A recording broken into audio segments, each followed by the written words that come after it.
Baik, terima kasih kepada Bapak Gubernur Kalimantan Timur yang sudah memberikan arahan dan juga membuka acara Musyawarah Perencanaan Pembangunan Provinsi Kalimantan Timur tahun 2020 secara resmi.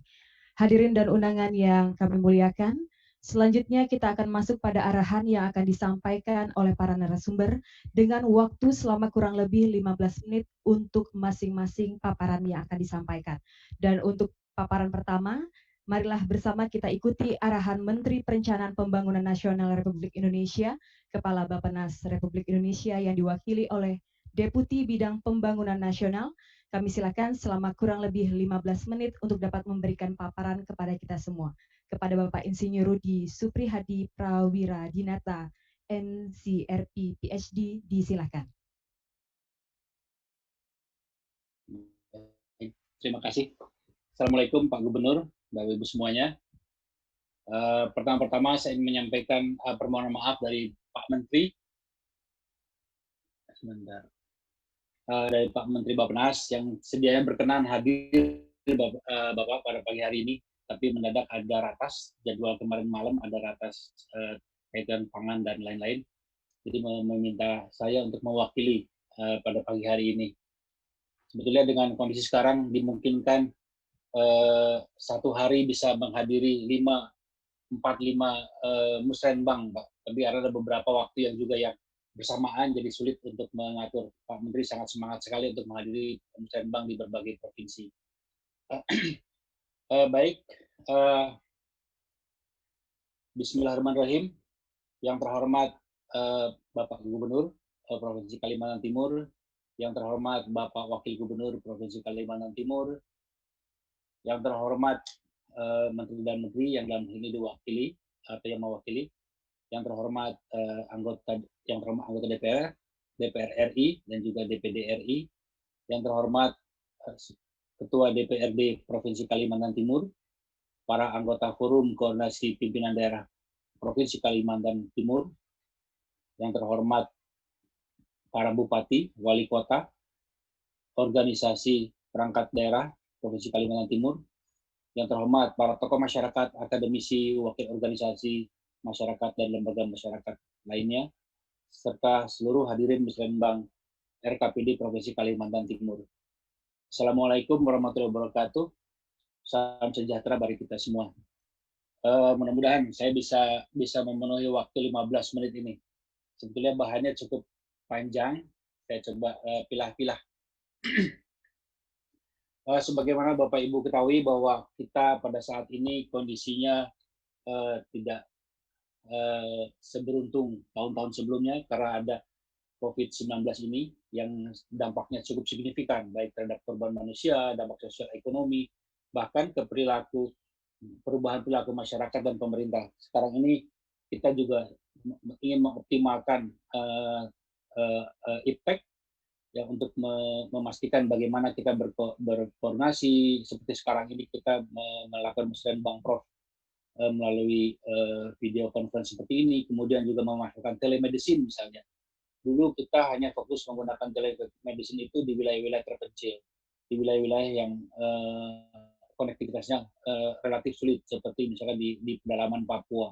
Sekarang mau tidak mau kita harus mengoptimalkan ini, teknologi ini, untuk menangani kesehatan masyarakat akibat COVID-19 ini. Kemudian krisis bukan hanya di nasional, tapi juga di internasional, itu sudah kita ketahui bersama. Kemudian kita dengan kondisi yang sekarang kita menyiapkan perubahan kebijakan keuangan negara dengan Perpu, dengan pergeseran perencanaan, optimalisasi IPTEK seperti saya sebutkan di depan. Nah, kalau kita lihat dari dampak internasional jelas aktivitas ekonominya terganggu. Mulai dari FDI turun, foreign direct investment, kemudian perdagangan dunia turun, perjalanan turis jelas sangat di mana hampir semua airline di dunia juga sebagian besar terhenti, kemudian ekonomi mengalami resesi. Ini dampaknya juga jelas sekali kepada nasional. Kita juga akan terkoreksi cukup signifikan. Ini kalau dilihat dari dunia, bahkan Amerika pun turun sampai minus 4,1. Bahkan Cina yang selama ini bisa mencapai 2 digit itu sekarang diperkirakan mencapai minus 0,2%. Dampaknya tentunya banyak penduduk kehilangan pekerjaan. Di dunia diperkirakan 195 juta. Kemudian penduduk miskin juga akan bertambah dari antara 420 sampai 580 juta orang. Jadi ini dampak-dampak yang dirasakan di dunia. Bagaimana dengan di kita? Nah ini yang pasti kita hingga ditemukannya vaksin, mudah-mudahan sekarang sudah banyak temuan-temuan baru, kebijakan pembatasan tetap perlu dilakukan. Dan ini untuk sangat perlu untuk mengurangi juga dampak ekonomi negatif. Ya pemerintah memberikan stimulus untuk masyarakat ataupun dunia usaha. Ya kalau kita tidak melakukan pembatasan itu, dampaknya juga akan signifikan. Dan ini harus dibarengi dengan stimulus ekonomi sehingga dampaknya bisa lebih dikurangi. Nah ini kalau kita lihat dari berbagai sisi, jelas ke rumah tangga dampaknya adalah banyak yang mengalami PHK atau kesulitan dalam beraktivitas karena pembatasan pergerakan masyarakat. Sebagian besar tidak bisa bekerja. Ini clear karena ada PSBB, kita juga tidak bisa bebas untuk bergerak. Kemudian distribusi terganggu. Nah untuk UKM ini permintaan barang jasa juga sangat terganggu. Sebagian besar mengalami penurunan. Neraca keuangan perusahaan terganggu. Ya ini juga dampaknya tentunya banyak yang mengalami PKH bahkan kebangkrutan. Jadi ini yang sudah terasa. Oleh karena itu pemerintah memberikan stimulus ini. Sementara di sisi lain pemerintah sendiri mengalami kesulitan dalam pendapatan juga menurun karena berbagai komoditas global juga harga turun, bahkan minyak dunia ini sekarang sampai berfluktuasi antara 19 sampai 20 dolar kalau salah. Itu sangat jauh dari harga yang selama ini ada. Jadi otomatis ekspor kita juga akan berkurang walaupun kita juga masih ada untuk yang impornya. Kemudian sementara di sisi lain belanja harus meningkat, terutama untuk menangani APD, memenuhi APD dan lain-lainnya. Jadi ini dua hal yang sangat berat bagi pemerintah, tentunya juga dirasakan oleh pemerintah daerah. PAD turun, sementara pengeluaran harus lebih ditingkatkan. Oleh karena itu, tentunya kita harus lebih bisa merefocusing dan menyesuaikan APBD kita. Jadi kurang lebih itu yang dirasakan sangat oleh kita semua. Nah ini kemarin pemerintah sudah mengeluarkan Perpu 1 tahun 2020 terkait dengan kebijakan keuangan negara dan stabilitas sistem keuangan untuk penanganan COVID ini. Dan ini ada mungkin 4-5 poin yang sangat penting. Yang pertama adalah pelonggaran batas defisit. Nah, ini kebijakan yang sangat signifikan karena selama ini kita selalu menjaga defisit tidak kurang dari 3%. Nah ini diperkirakan sampai 2022 baru kembali ke sedia kala di mana maksimal 3%. Kemudian kita harus realokasi, refocusing belanja, terutama untuk COVID-19 ini, penyesuaian belanja di bidang kesehatan, dan mengoptimalkan anggaran desa, DAU, dan lain-lain. Dan tentunya peningkatan belanja untuk mitigasi risiko kesehatan. Jadi ini sangat menjadi fokus dari Perpu, terutama untuk melindungi masyarakat dan dunia usaha. Presiden sendiri sudah pada tanggal 14 April sudah menyampaikan 4 hal yang besar, terutama refocusing tadi seperti saya katakan, realokasi anggaran di seluruh KL dan juga Pemda, terutama untuk penanggulangan COVID, kemudian jaringan pengamanan sosial serta stimulus ekonomi.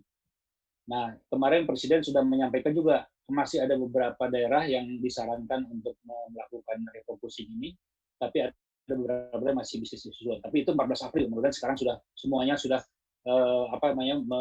menganggarkan kegiatan jaring pengaman sosial, penanganan dampak ekonomi, dan lain-lain. Dan ini Presiden juga sudah minta Mendagri dan Menkeu untuk memonitor ini.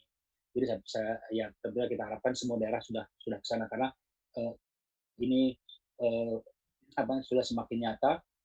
Pemerintah juga sudah melakukan kebijakan untuk tidak mudik. Dulu hanya ANS, Polri, dan TNI. Sekarang sudah semua tidak boleh mudik. Nah ini jelas target pembangunan dan pertumbuhan ekonomi akan terkoreksi sangat signifikan. Kemudian pemerintah juga sudah mengambil keputusan tidak ada pengalihan tunjangan hari raya, terutama untuk pejabat eselon 1 dan eselon 2. Jadi ini salah satu upaya untuk mengoptimalkan pengeluaran pemerintah ke penanganan COVID ini. Ada 6 hal yang didorong oleh Bapak Presiden. Pertama, untuk meningkatkan pengujian sampel secara masif. Nah, ini kemudian juga melakukan isolasi secara ketat. Yang kedua, memanfaatkan teknologi informasi. Tadi saya katakan, telemedicine terus didorong, jadi komunikasi jarak jauh dengan tenaga kesehatan. Kemudian meningkatkan komunikasi secara efektif dan transparan supaya lebih jelas ke masyarakat. Kadang-kadang ini juga masih sering terjadi, Pak, Bapak Ibu sekalian, seperti misalkan untuk dana desa BLT dana desa, dan ini juga ini masih terus kita optimalkan karena informasi di lapangan juga tidak semudah untuk menyampaikan dalam kondisi seperti ini, walaupun di atas sudah sama, nanti di pelaksanaan bisa berbeda-beda. Jadi sangat ditekankan oleh Bapak Presiden. Kemudian menegakkan hukum bantuan aparat negara, karena masih banyak juga masyarakat yang sepertinya melihat kondisi ini hal yang biasa-biasa saja, padahal dampaknya kita sudah lihat di luar negeri. Memang mungkin beda setiap negara, tapi dampaknya ini nyata bahwa kehidupan masyarakat juga harus betul-betul dijaga, social distancing atau physical distancing juga ini harus ditekankan betul. Kemudian menjaga distribusi logistik, terutama pangan, obat-obatan, dan lain-lain ini harus didorong betul, serta memberikan stimulus ekonomi yang tepat sasaran. Jadi ini 6 hal yang disampaikan oleh Bapak Presiden. Nah, sebetulnya respon kebijakan terhadap COVID-19 ini tahun 2021 diarahkan ke ada 4 tahap sebetulnya. Tapi 3 tahap sebetulnya dari sekarang kita sudah lakukan. Pertama, penguatan fasilitas kesehatan. Itu tadi, mendorong physical distancing, kemudian meningkatkan penggunaan laboratorium, penanganan pasien melalui APD, ALKES, dan lain-lainnya. Kemudian di tahap kedua, itu perluasan pembantuan sosial. Ini kita sudah dilakukan, memberikan kartu prakerja, kemudian PKH diperluas, serta BLT desa, kemudian keringanan pajak untuk dunia usaha, serta program pemulihan untuk UMKM dan dunia usaha. Dan tahap ketiga itu mengurangi tekanan sektor keuangan. Ini untuk memastikan ekonomi tetap berjalan dengan baik, ya, mulai penurunan suku bunga, kemudian likuiditas sektor keuangan, serta stimulus moneter. Nah, di tahap keempat itu adalah apa yang akan kita siapkan di dalam RKP 2021, di dalam tahun 2021. Lebih kepada bagaimana kita mengembalikan kegiatan masyarakat, fungsi ekonomi bisa kembali seperti semula atau bahkan lebih ditingkatkan, itu dengan memberikan arahan untuk pemulihan ekonomi, mengejar target-target yang tercapai pada 2020-2024. Karena target-target ini akan terkoreksi lumayan signifikan. Pertama, kita juga merespon kondisi yang sekarang ini dengan merevisi atau mempertajam tema RKP 2021, Bapak Ibu sekalian. Dulu kita sebelumnya kita menetapkan tema yang sudah disepakati oleh Bapak Presiden juga di dalam sidang kabinet, yaitu temanya meningkatkan industri, pariwisata, dan investasi di berbagai wilayah didukung SDM, infrastruktur, dan untuk pertumbuhan berkualitas. Nah, kita coba mempertajam dengan mengarahkan kepada penguatan ekonomi di 2021, yaitu dengan tema mempercepat pemulihan ekonomi dan reformasi sosial. Ada 4 fokus di sini. Pertama, dari sisi ekonomi, pemulihan industri, pariwisata, dan investasi. Kemudian dari reformasi sosial itu terdiri dari reformasi sistem ketahanan sosial, reformasi sistem jaring pengaman sosial, dan yang tidak kalah penting, reformasi sistem ketahanan bencana. Karena ternyata kita selama ini sudah ketahanan bencana itu lebih fokus banyak ke yang alam. Ternyata ini sekarang ada bencana yang non alam yang ternyata masif sekali. Jadi kita harus mereformasi sistem itu dengan fokus ke yang non alam. Nah, sebetulnya penajaman ini apa yang sudah kita siapkan RPJMN masih sejalan. Namun kita perlu memberikan penekanan sesuai dengan fokus-fokus tadi ke dalam beberapa prioritas nasional yang ada di dalam RPJMN. Kita sudah menetapkan 4 prioritas nasional, ada 7 prioritas nasional, 4 kita menjadi fokus utama di tahun 2021 ini. Pertama, prioritas nasional ke-1, ketahanan ekonomi dan pertumbuhan berkualitas berkeadilan. Ini tentunya tadi untuk pemulihan industri, pariwisata, dan investasi. Kemudian SDM berkualitas dan berdaya saing, ini untuk mengisi dua-duanya, baik itu ekonomi maupun sosial.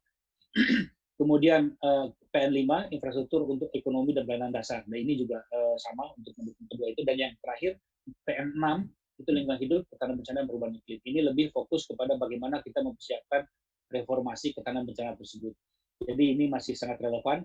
Nah, kalau saya coba sedikit detailkan dari tadi pemulihan industri, pariwisata, investasi ini, ada 3 sektor yang menjadi ada 3 hal yang menjadi fokus utama, yaitu industri perdagangan untuk meningkatkan pemulihan produktivitas, pemulihan rantai pasok dan lain-lain. Kemudian akselerasi industri substitusi impor, kemudian afirmasi peningkatan produk dalam negeri, ini kita dorong untuk mendorong ekonomi dan juga kegiatan masyarakat, pengurangan biaya terkait dengan efisiensi logistik, harga energi terjangkau, dan lain.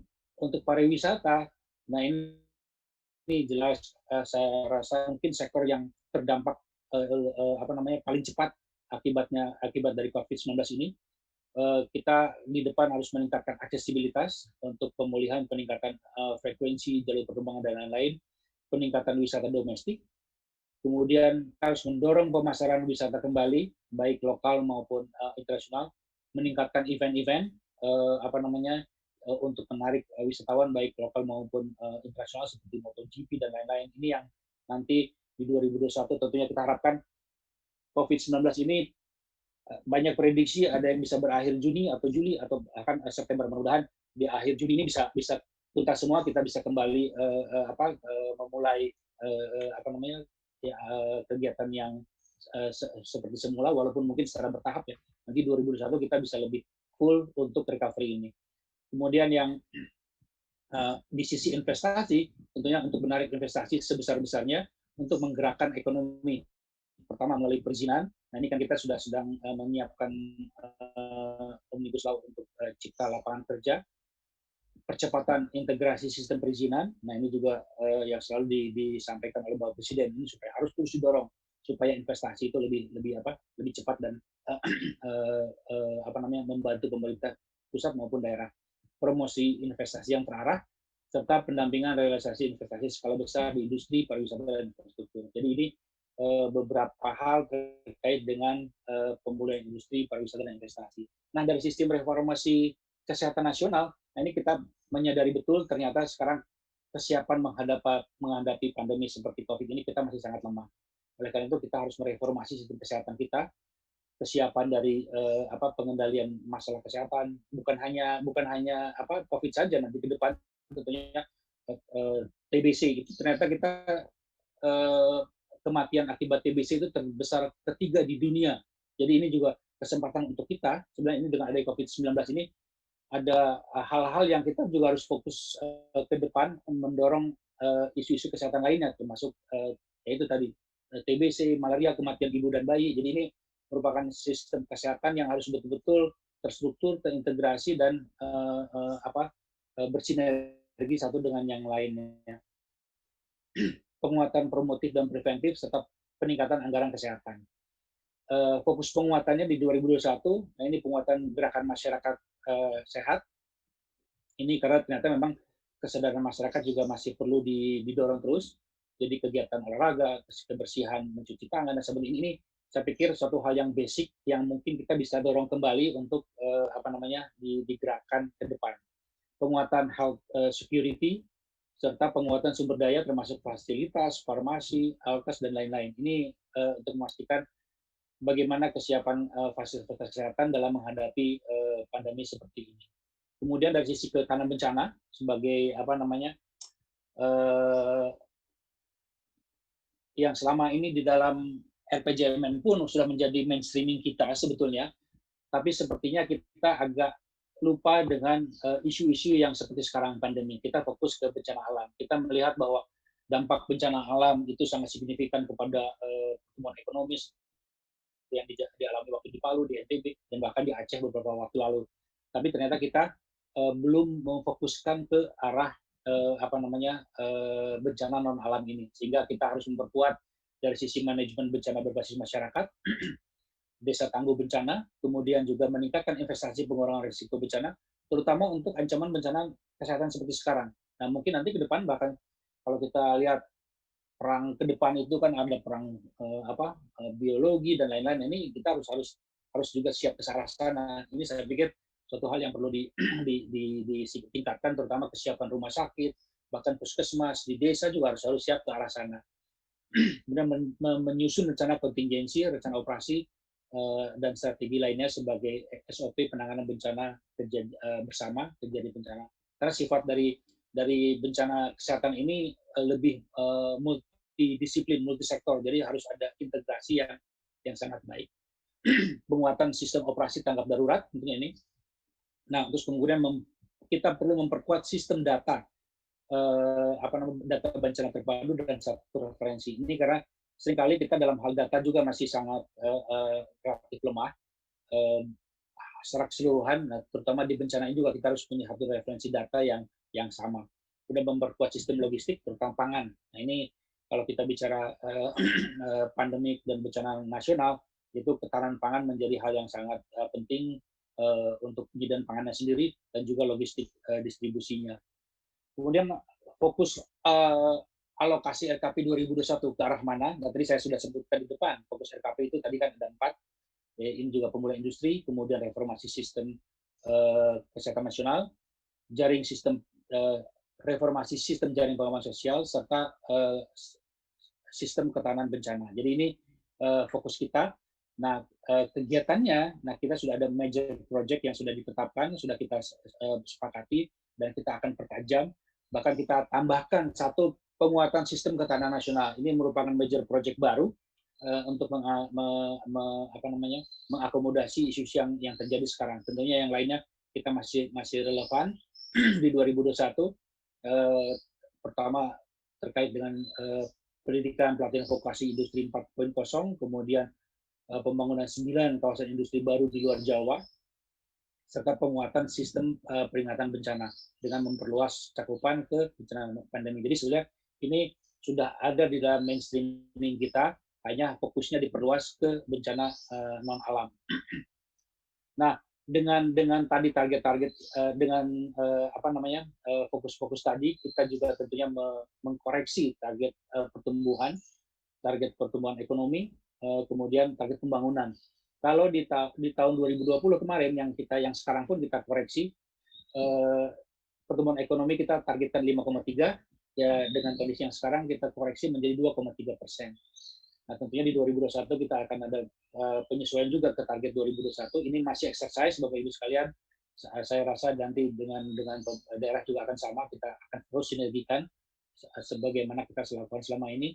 Diperkirakan di 2021 kita masih bisa mencapai 4,5 sampai 5,5% dengan catatan di 2020 kita bisa selesaikan isu-isu COVID-19 ini dengan optimal. Tentunya juga di dunia, di seluruh dunia, karena itu dampaknya sangat terkait.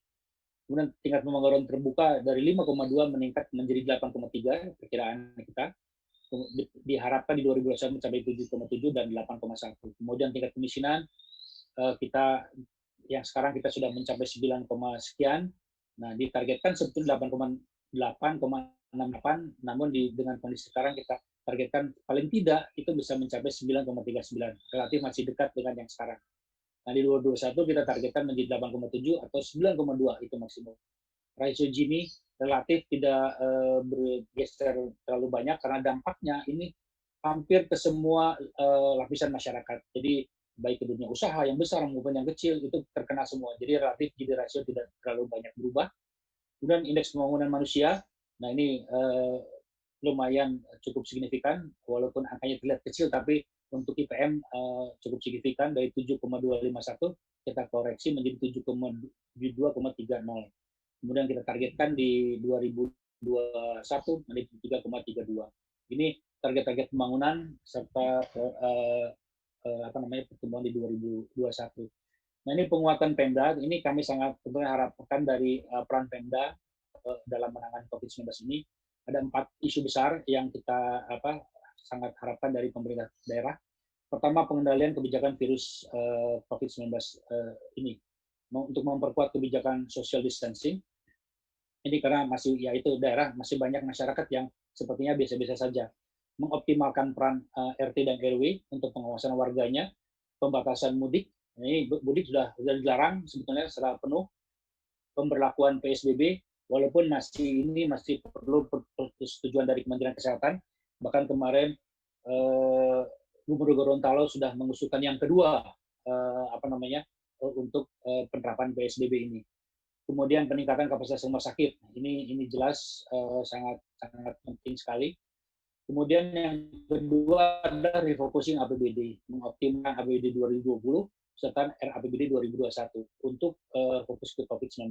Mendorong pemerintah desa mengoptimalkan dana desa, ini kita sudah arahkan juga untuk memberikan yang di 2020 untuk BLT desa. Kemudian menjaga ekonomi lokal untuk mengawal dan menjamin aktivitas pertanian, karena ini pangan menjadi kunci yang sangat penting. Kemudian memberikan stimulus pemodalan terutama bagi industri sektor pangan. Ya, kita sadari bahwa anggaran pemerintah daerah pun terpengaruh cukup signifikan, namun ini hal-hal yang perlu menjadi bagian yang menjadi perhatian bersama, serta bantuan untuk sektor informal. Yang terakhir adalah pemenuhan kebutuhan dasar masyarakat, belanja bantuan sosial daerah, menjaga ketahanan pangan masyarakat, validasi data penduduk, ini menjadi penting. Ya, kalau kita memberikan bantuan sosial masih banyak isu-isu di lapangan, serta operasi pasar murah melalui online. Jadi ini beberapa harapan daerah. Nah, ini summary saja yang tadi saya sampaikan, pembiayaan di daerah terkait alokasi APBD, revisi DAK Kesehatan 2020, dana desa, keterlibatan swasta dan CSO ini bisa didorong, walaupun mereka juga terdampak secara signifikan, dan yang terakhir adalah potensi revisi DAK fisik per kabupaten kota. Isu strategis yang mungkin saya sedikit masuk ke Kalimantan Timur, Bapak Ibu sekalian, ini mohon izin kepada Bapak Rudi Suprihadi. Ya, mohon izin Bapak, mohon untuk dapat dipersingkat Bapak, ya, karena mengingat waktu kita yang terbatas. Ya, sebentar. Ya, baik-baik. Jadi ini ada dua isu strategis yang Provinsi Kalimantan, saya pikir ini malah justru yang paling penting. Ada dua hal. Pertama, penanganan dan pemulihan sosial ekonomi COVID-19 ini. Kalau dari data kami, Pak, Kalimantan Timur termasuk daerah yang risiko penularannya menengah tinggi, sehingga kecepatan untuk menangani pandemi menjadi sangat penting. Tentunya harus dijaga mudik dari dan ke Kalimantan Timur, ini yang menjadi fokus nanti. Kemudian pasca pandemi ini roda perekonomian dan aktivitas masyarakat diharapkan kembali normal, yaitu dengan pembatasan sosial berakhir, usaha masyarakat dan usaha masyarakat serta pasar beroperasi kembali. Nah, kalau lihat dari pertumbuhan ekonomi kan Kalimantan Timur itu sangat berfluktuasi. Dilihat dari data ini bisa kelihatan, kalau dilihat dibandingkan dengan 34 provinsi yang lain itu relatif stabil. Di Kalimantan itu sangat fluktuatif karena sangat tergantung kepada sumber daya alam. Nah, ini tentunya perlu melakukan transformasi ekonomi wilayah dengan mendiversifikasi struktur ekonomi, sumber-sumber pertumbuhan baru, yaitu tergantung komoditas primer dari yang masih tinggi, perekonomian daerah sangat sensitif, tergolong karena jadi ini yang perlu di penguatan. Sementara di sisi lain kegiatan, misalkan contoh saja presentasi kecamatan tersedia SMK itu relatif beberapa kabupaten dengan kabupaten lain perbedaannya sangat signifikan. Ini mungkin untuk mendorong pembangunan SDM yang mendukung transformasi yang berkelanjutan. Kemudian nanti arah kebijakan yang kita harapkan dari pemerintah Kalimantan Timur adalah mendorong transformasi ekonomi ke arah hilirisasi industri untuk membuka lapangan kerja dari perikanan, pertanian, dan lain-lain, mempercepat pembangunan sumber daya manusia, peningkatan akses pendidikan menengah dan vokasional. Ini saya pikir ada opportunity yang besar ke depan, Pak, dengan ada IKN ini. Jadi, tapi sumber daya manusianya pun harus disiapkan dari semua tahapan. Kemudian memperkuat ketahanan sistem kesehatan daerah, pemberdayaan masyarakat, serta kapasitas pemerintah daerah, desa untuk pengembangan ekonomi lokal. Nah, ini target-target sasaran yang kita harapkan dari Kalimantan Timur. Ini kembali juga masih proyeksi kami, Pak. Nanti kita bisa diskusikan bersama-sama. Pertumbuhan ekonomi kita harapkan rebound ke 5,2%. Kemudian persentase miskin mencapai 5,7%. Tingkat pengangguran terbuka 8,2% dan IPM 77,7%, dan Gini ratio mencapai 0,33-0,335. Nah, ini terakhir saja, Pak, untuk memastikan nanti di dalam rakor Musrenbangnas nanti, kita kemarin sudah melakukan rakor group dan juga Musrenbang rakor Tekbang. Ada beberapa yang mungkin highlight saja yang sudah kita akomodir, yaitu peningkatan jalan Gusik SP Blusuh dan Damai, Barong Tongkok, ini sudah diakomodir. Kemudian pembangunan jalan Tering Long Bangun, Dan ada beberapa yang masih kita perlu bahas, artinya kita perlu data dan informasi yang lebih tajam nanti dibahas di dalam Musrembang Nas ini, nanti Bapak Ibu bisa lihat. Kemudian dari untuk kabupaten kota yang sudah diakomodir peningkatan jalan, Kerang dan Tanjung Aru, pengembangan wilayah wisata alam, pemeliharaan jalan Penajam Kuaro, pembangunan kilang refinery karena ini juga masuk ke APBN dan swasta. Dan ada beberapa yang masih perlu dibahas lebih lanjut. Nanti tolong dicermati untuk membahas di dalam Musrembang. Karena kita akan memfokuskan di usulan major project untuk yang utama di Musrembang itu adalah usulan major project prioritas nasional yang disampaikan di rapor GUP dan rapor Tekbang. Jadi ini referensi kita. Kemudian usulan kegiatan baru terbatas dari provinsi mencapai maksimal 5 usulan. Dan dari nanti keseluruhan itu ada 20 usulan, tentunya kita fokus di usulan rapor GUP, kemudian yang ditambahkan dari provinsi. Nah ini ada, dan kita mohon juga nanti diprioritaskan, di ranking. Kemarin waktunya sudah terlewat, saya pikir Kalimantan Timur juga sudah memasukkan ke lewat Krisna itu. Jadi kurang lebih itu mungkin Bapak Ibu sekalian yang ingin saya sampaikan untuk yang kita perlukan nanti di Musrembang Nas yang direncanakan tanggal 30 pembukaannya. Setelah itu ada des-des yang nanti kita bahas untuk tadi usulan-usulan 20 usulan dari pemerintah daerah yang akan diakomodasi di dalam APBN. Demikian Bapak Ibu sekalian, mohon maaf apabila terlalu panjang karena sangat penting saya pikir. Terima kasih atas kesempatan yang diberikan Pak Gubernur dan Bapak Ibu sekalian. Wassalamualaikum warahmatullahi wabarakatuh. Baik, terima kasih kepada Bapak Insinyur Rudi Suprihadi Prawiradinata, Deputi Bidang Pembangunan Regional.